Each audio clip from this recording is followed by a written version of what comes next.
There were numerous employees that were working, that we found people hiding in freezers and in locked offices, and you know, they were doing what they had been trained to do: run, hide, fight. And so, you know, I hate that we had to do it here. Did you get the shooter found inside the store or outside?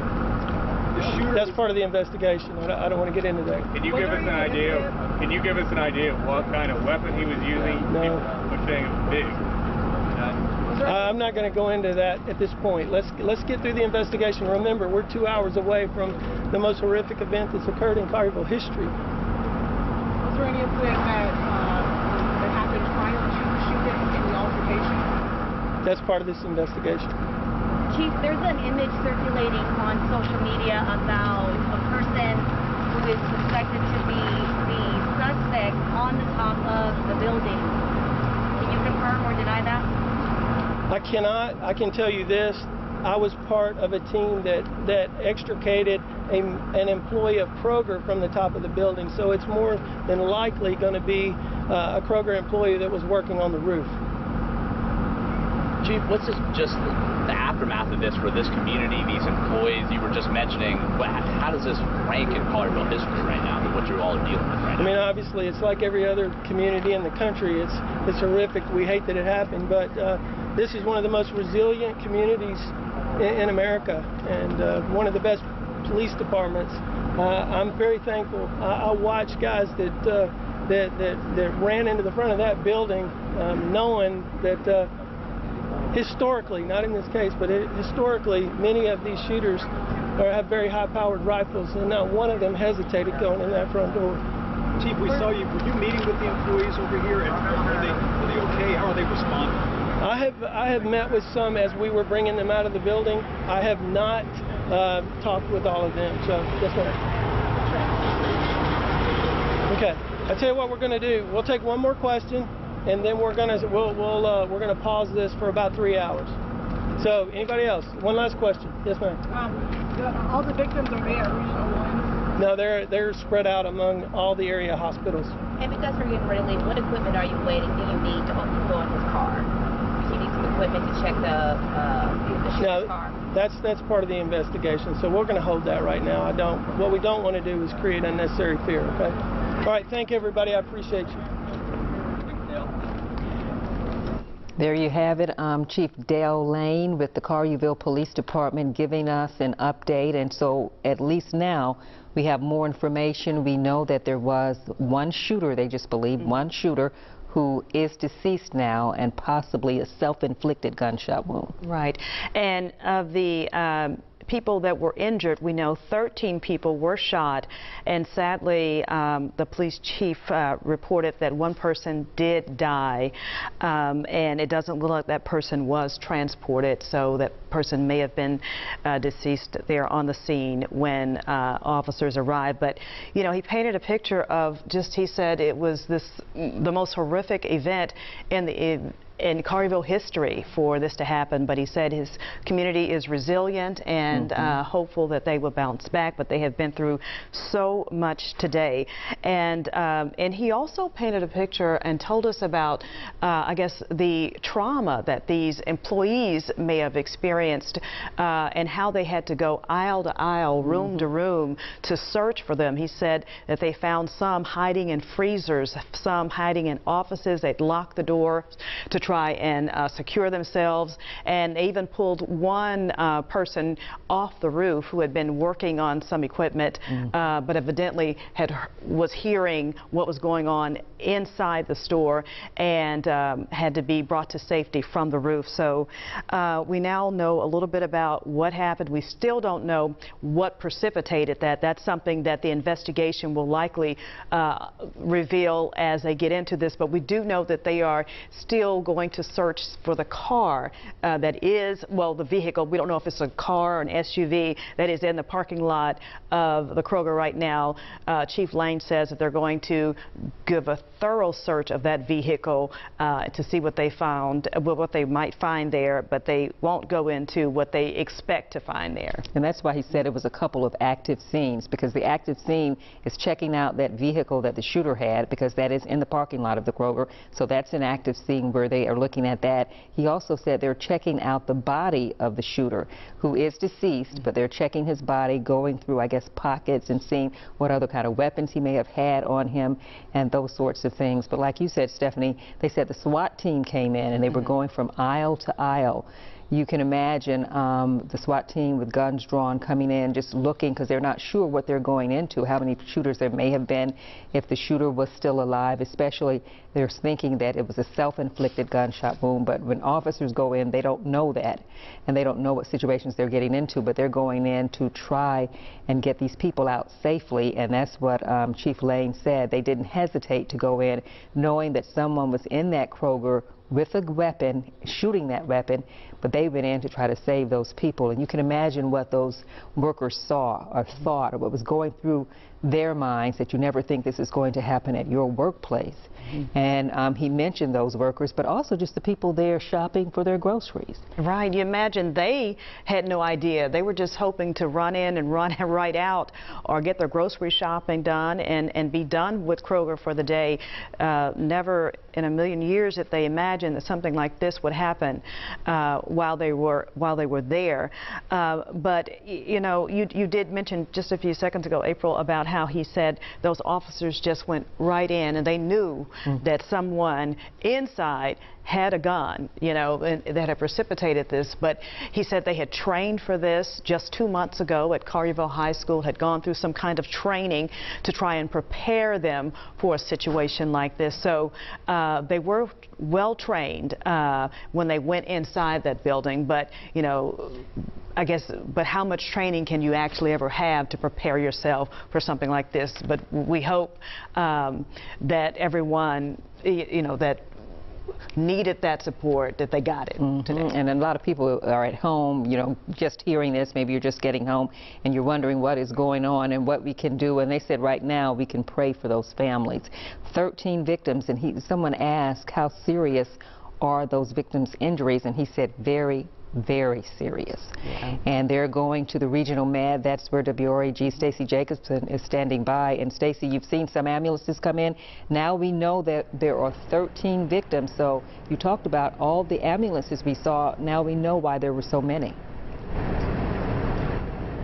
Yeah, April, that's right. We counted up to 8 ambulances here from several different area agencies, law enforcement from several agencies here over the last hour as well.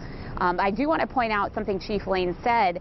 He said that those victims are spread out at area hospitals, so it's very possible that some are going to be not here at Regional 1, and we know we have many other hospitals in the Mid-South area, including one in Collierville that they could be at.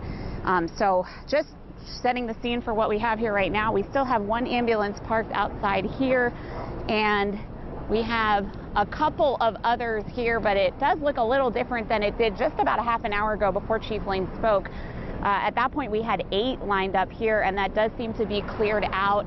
And we still have some hospital staff that are waiting out front. They seem to be like they're waiting for more patients to arrive. I still am hearing, I don't know if you all can hear that, the helicopter overhead, but not as much action right here out front over the last few minutes. We did hear from Chief Lane that he called these very serious injuries, so we just don't know what is happening on the inside right now, but we did earlier see several patients being brought in stretchers.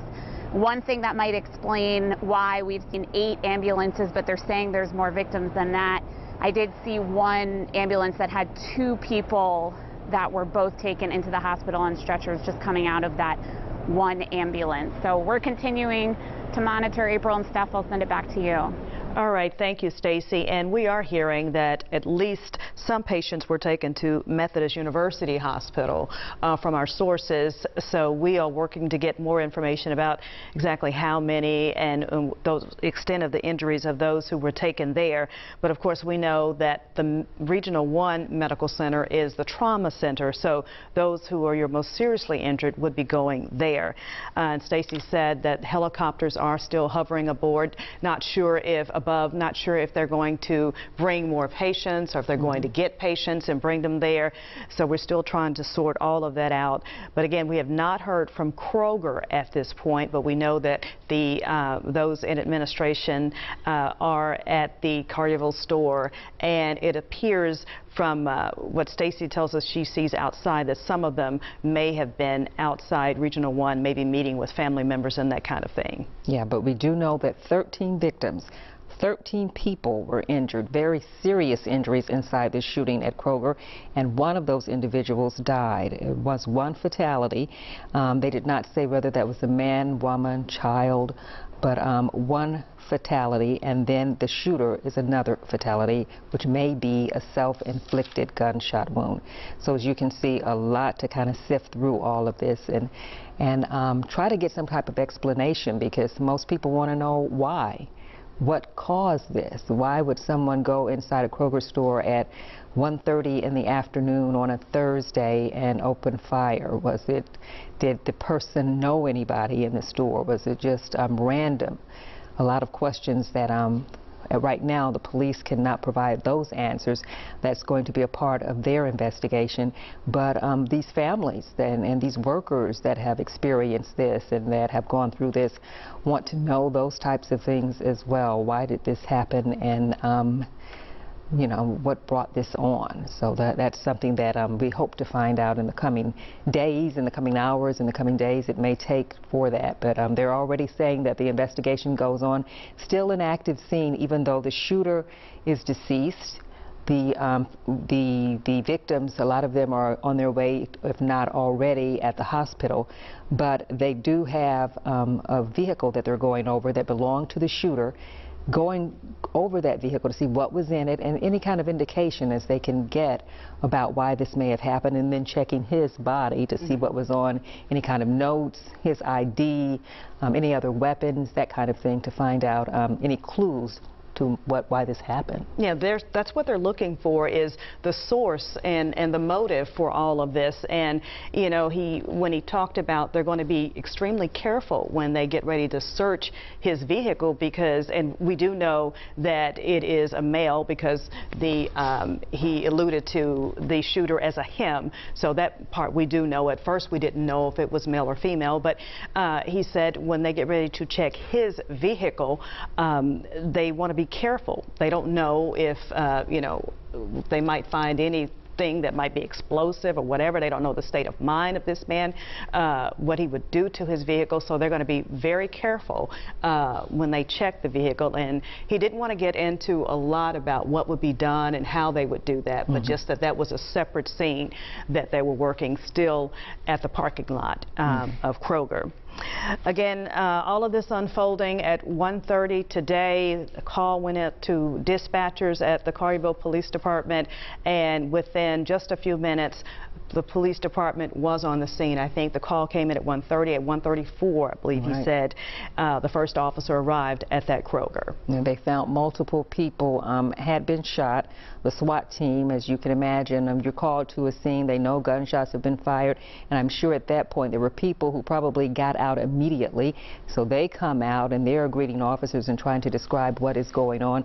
Officers get what information they can, and they descend on the scene. Probably weapons drawn, going aisle to aisle, looking for people to help rescue and get out of there. Not sure probably where the shooter was at that point, and just what more he had in store. And so you have to give hats off to them for getting people out. Unfortunately, one person did not make it out, and 13 people did get hit by gunfire. Very, very serious injuries this afternoon. Yes. As he said, some of the employees were trying to hide until help could come, hiding in freezers, hiding in locked offices. One employee even found on top of the roof, had to be helped down. Don't know if he was already up there working or if he went there trying to get away from the gunman, but he was found there and had to be helped down. So employees and customers just trying to secure themselves, trying to stay alive until help could arrive. But again, help did arrive just 4 minutes after that call, but sadly one person did die and at least 13 were shot, and he's saying that some of those injuries are very, very serious. And one thing that Chief Dale Lane did say is that this situation may change. He said right now they know of 13 victims, but there are also people who may have walked to a hospital, gone up to the hospital on their own. So they may have been hit. Instead of sticking around, they may have gone somewhere else, and somebody may have driven them to the hospital.